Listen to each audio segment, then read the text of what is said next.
1.3 प्रश्नवाली बनाने के लिए इतने बात की जानकारी लेना आपको आवश्यक है। तो देखिए लिखा गया है दो परिमेय संख्याओं का योग होता है। तो दो परिमेय संख्याओं का योग क्या होता है बच्चे? तो लिखेंगे परिमेय, परिमेय संख्या, संख्या। क्लियर है? फिर लिखा गया है कि दो परिमेय संख्याओं के अंतर होगा, तो भी ये भी होगा परिमेय संख्या, परिमेय संख्या। अब लिखा गया है दो परिमेय संख्याओं का गुणनफल होगा, ये भी होगा परिमेय संख्या। ऐसा क्यों होगा बच्चे? तो ध्यान से देखते रहिए। ऐसा इसलिए होगा कि दो परिमेय संख्याओं भी परिमेय संख्या होगी, तो 1 + 1 बटा में 2 बराबर 1। 1 भी एक क्या है? परिमेय संख्या है। 1 भी एक क्या है बच्चे? परिमेय संख्या है।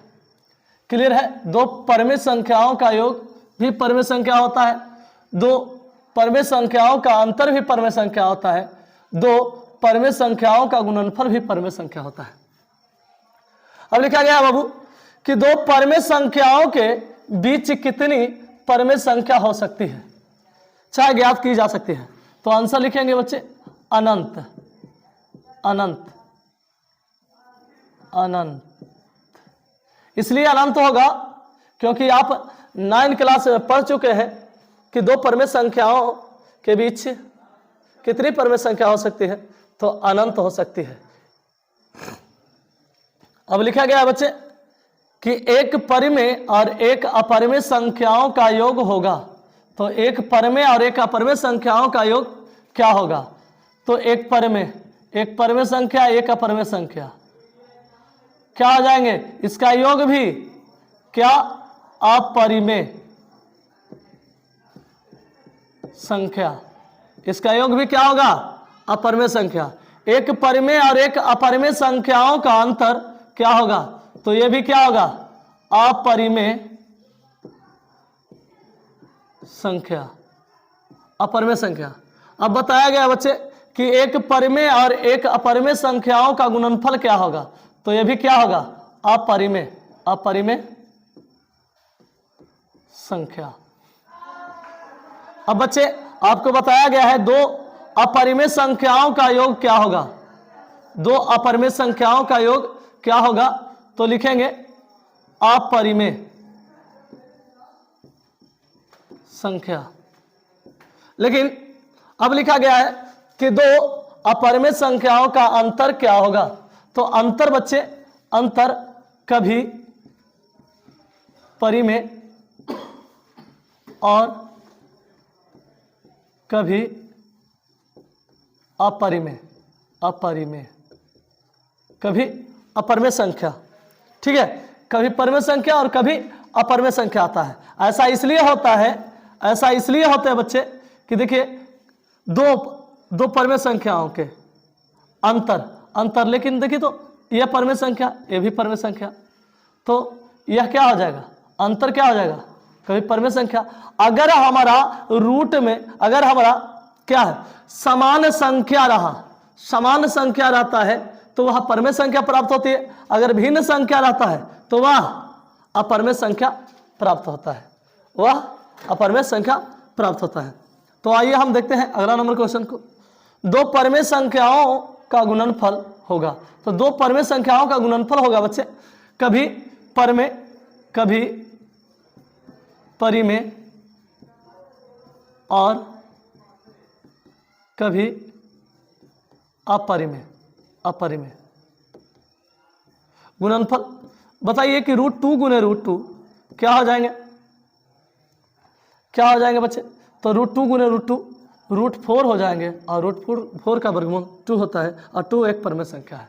अब ध्यान से देखिएगा बच्चे, अगर √2 गुने √3 कर दें तो क्या हो जाएगा? √6। √6 एक अपरिमेय संख्या है। तो कभी परिमेय संख्या आ रही है और कभी अपरिमेय संख्या आ रहा है।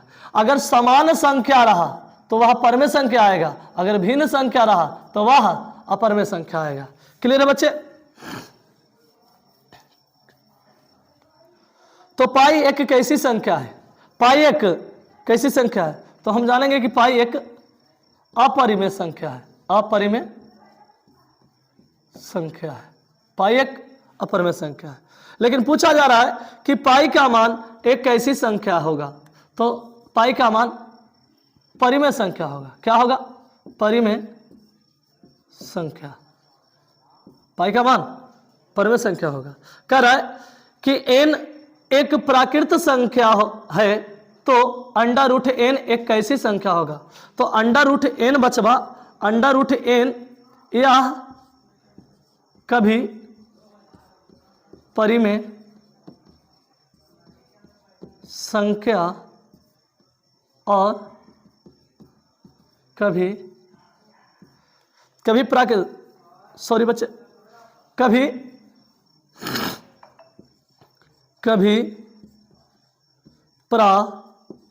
प्राकृत संख्या और